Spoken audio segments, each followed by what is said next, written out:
জকসু নির্বাচনের ফলাফলের খবর রাখছেন সহকর্মী জুলিয়া তানহা। আমরা যুক্ত হচ্ছি জুলিয়া তানহার সাথে। জুলিয়া তানহা, নতুন করে আর কয়টি কেন্দ্রের ফলাফল ঘোষণা করা হয়েছে জানাবেন, এবং কোন প্রার্থী এখন পর্যন্ত এগিয়ে আছে?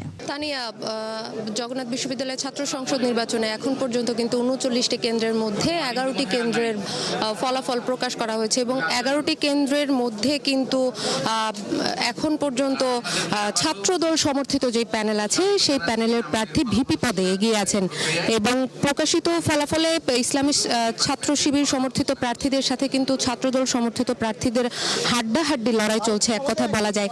এবং সবশেষ ১১টি বিভাগের ফলাফল আমাদের হাতে এসেছে এবং ভিপি পদে শিবির সমর্থিত যে প্যানেলের প্রার্থী রয়েছেন রিয়াজুল ইসলাম, তিনি কিন্তু পেয়েছেন এখন পর্যন্ত ১০৩১ ভোট এবং ছাত্রদল সমর্থিত যে প্যানেলের প্রার্থী রয়েছেন একেএম রাকিব, তিনি কিন্তু পেয়েছেন ১১৪২ ভোট এবং এই দুই প্রার্থীর মধ্যে ভোটের ব্যবধান ১১১ ভোট এখন পর্যন্ত। এবং জিএস পদে শিবির সমর্থিত প্যানেলের যে প্রার্থী আছেন আব্দুল আলিম আরিফ, তিনি কিন্তু ১১০১ ভোট পেয়েছেন এবং ছাত্রদল সমর্থিত প্যানেলের প্রার্থী খাদিজাতুল কুবরা কিন্তু পেয়েছেন ৫৭০ ভোট এবং জিএস পদে এই দুই দলের মধ্যে ভোটের ব্যবধান ৫৩১ ভোট এবং এজিএস পদে শিবির সমর্থিত প্যানেল থেকে কিন্তু মাসুদ রানা পেয়েছেন ১০২০ ভোট এখন পর্যন্ত এবং ছাত্রদল সমর্থিত যে প্যানেল রয়েছে সেই প্যানেলের প্রার্থী তানজিল ইসলাম, তিনি কিন্তু পেয়েছেন ৮৯৮ ভোট এবং এই দুই প্রার্থীর মধ্যে যে মাসুদ রানা রয়েছেন শিবির সমর্থিত প্যানেল,